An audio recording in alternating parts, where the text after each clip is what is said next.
Storm specialist. We call her Princess Dillingham. She's joining us, looking fabulous, by the way.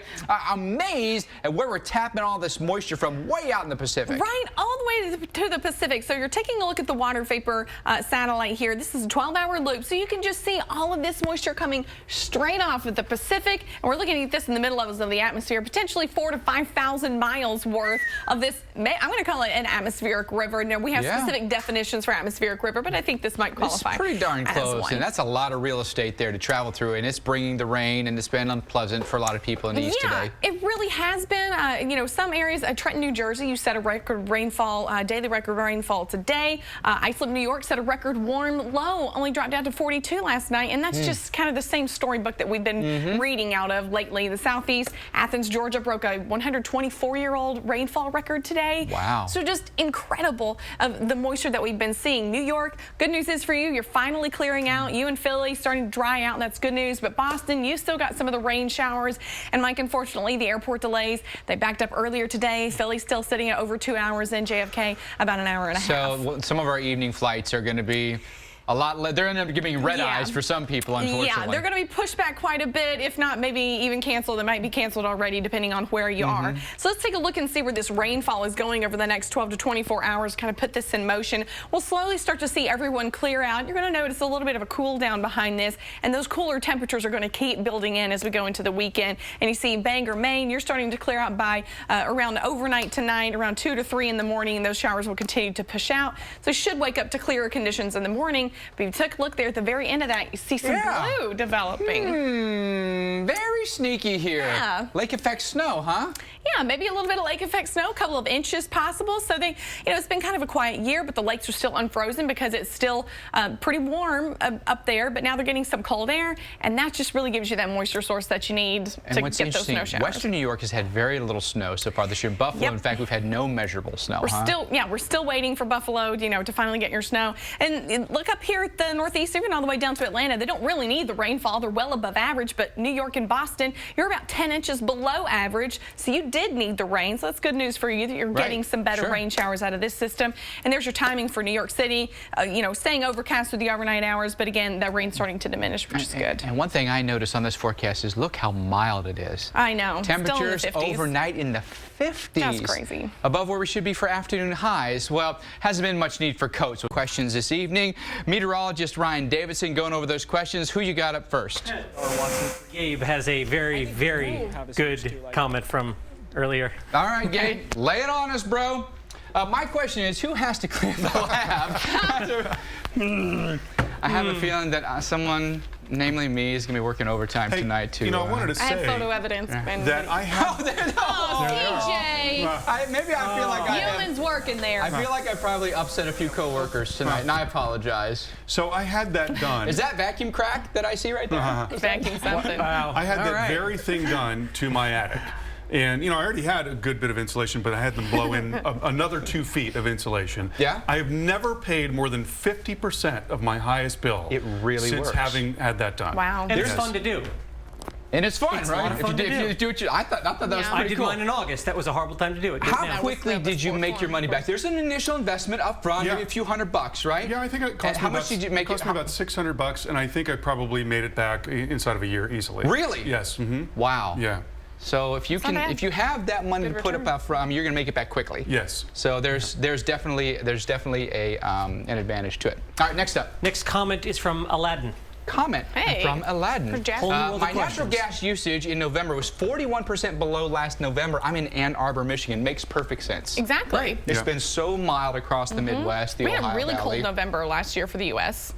It was pretty brutal. We had a couple of Arctic air masses come down. I mean, it got pretty chilly here in Atlanta, even completely opposite this year. Really rough for several years. So knowing that natural gas prices are at historic lows, we're getting historically warm November temperatures. It's a consumer's dream at this point. I'd have to say, right? Good. Nearly 60% of Americans heat their homes with natural gas, so that's a good thing. That's a lot. Didn't know. Next question from John. John, who writes this: have you seen the new article about phytoplankton? If the ocean's warm above a threshold, they stop producing oxygen. Haven't, but Carl, I have a feeling you have. Yeah, that threshold is 6 degrees Celsius. It's a sobering, it's a scary thing.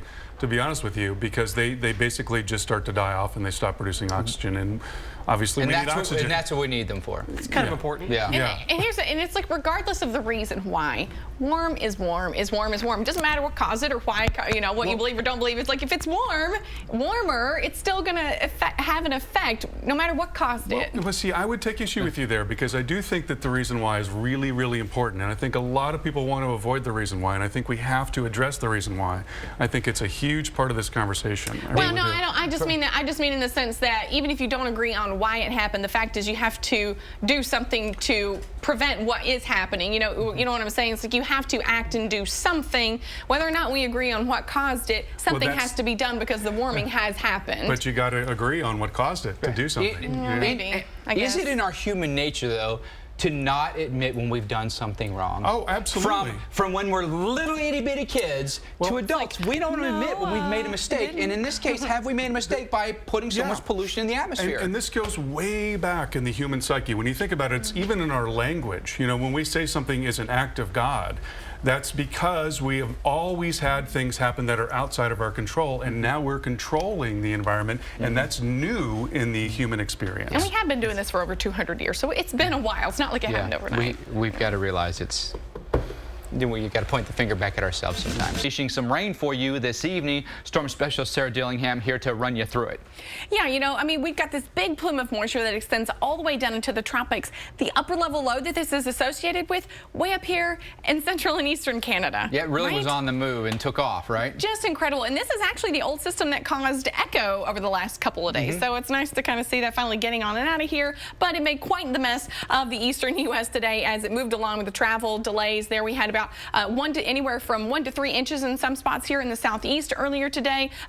Unfortunately for Atlanta, that moved through late in the overnight hours and extended into the morning commute. So it's been pretty messy all up and down the East Coast. For the evening commute, it's been some of the bigger cities in the Northeast still dealing with it in Boston. Yeah, Boston, they're starting to clear out a little bit there off to the west, maybe a few more showers off later this evening, but largely everything else is pushed offshore as this cold front has finally started to kick on out of here. But you're going to notice some cooler temps coming in. And let's take a look at the forecast because we really want to show you what's happening over the next couple of hours, as you get your day started tomorrow. You're hoping, is it at least going to look a little better? So Boston, you might have another band of heavy rain come through around 10 or 11 o'clock tonight. The damage has been done there as far as the travel delays go at the airports. Like we Philly. don't have a lot of late flights, but there may be some late flights because of delays, or they may be cancellations altogether. Yeah, and they might be. And so Boston, you're going to kind of hang on to this for the next couple of hours. But by the time we get into the overnight hours, we do expect this to finally clear out, so it should look better for your morning commute.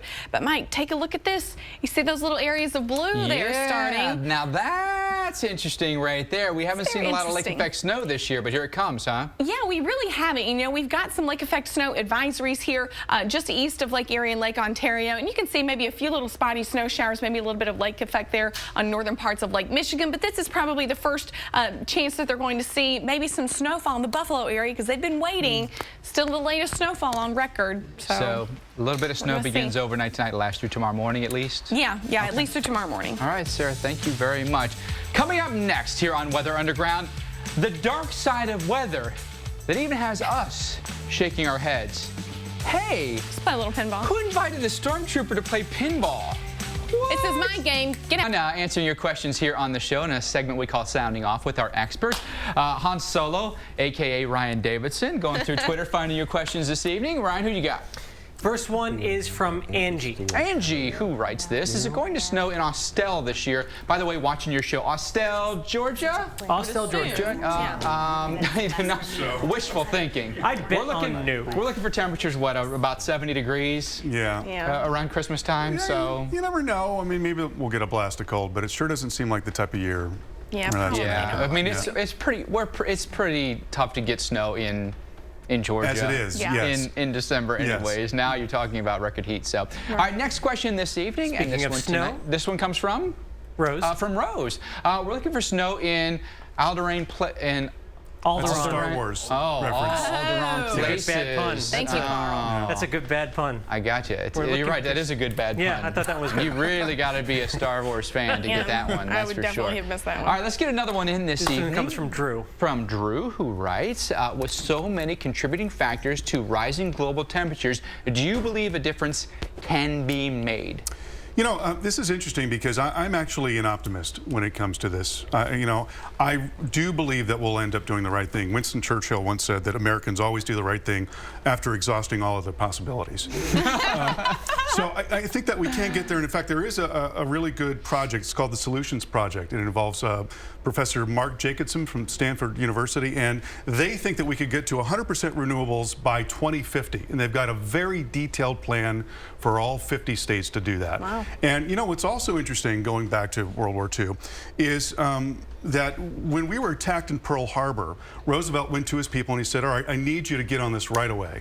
And in 3 years and 8 months, we had completely retooled Detroit to stop making cars and start making munitions and everything that we needed for the war. Right. 3 years and 8 months we did that. So I quick. think this country can move very, very We quickly just when need we the want to. We need the motivation. Yeah. We need to be motivated to do it. All right. Thank you all for your questions this evening. We'll do it every single day using the hashtag WUTV on Twitter. Updating you right now with a final look at your currents and forecast with Alex Wilson. Yeah, a lot of action on the east. We've got rain showers into parts of northern and eastern New York, getting up into New England, and then right down the coastal parts of North Carolina, South Carolina, Georgia, North Florida, Florida Panhandle, even dealing with some of that rain. Let's take a look at some of the heavier showers off to the south of Jacksonville, down towards the Big Bend area. And those brighter colors, that's indicative of the heavier rain showers. So in these areas, we've seen some pretty steady heavy rainfall. As you notice, they're generally moving in the same direction. Near Savannah, a few passing showers, but this is going to be moving eastward. Still, these areas will be seeing rain showers into the overnight and tomorrow. Tomorrow, notice much of Florida watches for rain showers. Also, eastern North Carolina, southeast Virginia. New York, partly cloudy with a high of 49. Some snow showers into parts of western New York and Pennsylvania and West Virginia. Same on Saturday. Sunday, we keep the action into parts of the west and northwest, but notice those rain showers work down into parts of central California, including around the San Francisco area. All right, thank you very much, Alex. A little what we learned this evening, always learning something on the show. Hopefully you are as well. I learned from our guest from Home Depot, 9 out of every 10 homes are under-insulated for the weather conditions they're in. Wow. I'm one of those, I can tell you that. Huh. That's crazy. Mine was that way, for sure. Yeah, it is amazing. I learned that everybody else has seen Star Wars. I'm not going I to either. haven't. I haven't yet. So Yeah, although I She hasn't seen any of them. I've seen at least So one or there's a two. long backstory here that has to do with attention span in movies. So it's not Yeah, I just just Star can't Wars. do it. I If that just- makes anybody at home feel better, it's not Pretty just I've Star seen Wars. any One movie. movie. Pretty much any year. series. So. Yeah. when was the last time I saw a movie? I You don't never even know. had a movie just grab you and hold you to the very end? One. Well, like one a year. Argo was the last. Ooh, Argo's a good one. That's a 3 good years one. now. I know. Davidson. I learned that there is a specific, phytoplankton Yes. that at a certain temperature that the oceans get to stops producing oxygen. You know, that's Just Kind of a big deal. it's kind of disturbing. I We mean, need problem. oxygen. I learned from Dave that there was snow showers all the way down to Oklahoma City. I took a look at the OBS. Makes sense. North wind at 25 miles an hour, and you're in the 20s. Yeah. It'll snow. Yeah. That's brutal. All right, so I learned that 57% of the homes in America are, or what was it? I Heated already by forgot. natural gas, right? Yeah, heated by natural gas. And so, I mean, I couldn't believe there was, that much. Gas kind of freaks me out, just because you hear about gas leaks all the time. And it actually is, it's pretty efficient and it cooks really well, so I can see the benefit. Super efficient, but when I first moved into my house as a natural gas stove, I made lean cuisines for like 4 months. Yeah, So if I right? You're turn like, that thing I don't on. want to. You're I a was like, microwave girl. Well, that's why huh? they add the smell to it, of course. It Exactly. doesn't smell that way. So They you do know. it so That's you right. can Right. tell. Yeah. I was wowed by that awesome satellite loop from the Gulf of Alaska that the Japanese Meteorological Service. Oh, yeah. Yeah. Himawari out. satellite. That sounds Such a great satellite, isn't it? Blown away. Yeah. Yeah. It's so Amazing. beautiful. Awesome. Yeah. Are we going to get that kind of stuff I here? wish. I wish we had full color visible, like 1 minute imagery. Why Yeah, don't we have yeah, that? yeah. Because it costs a lot Straight of money. cash, homie. That's exactly what it Big is. pimpin'. And about that phytoplankton thing that you mentioned, I had never heard, well, at least this professor thinks that it is the #1 threat from climate change. In his opinion, the #1 threat. Jacobson? Is that No, Mark- this is another guy. I Another don't know guy? his name. Yeah, Okay. but there was a study that just came out. Wow. Well, thank you all for being here tonight, and thank you for watching as well. Well, in tonight.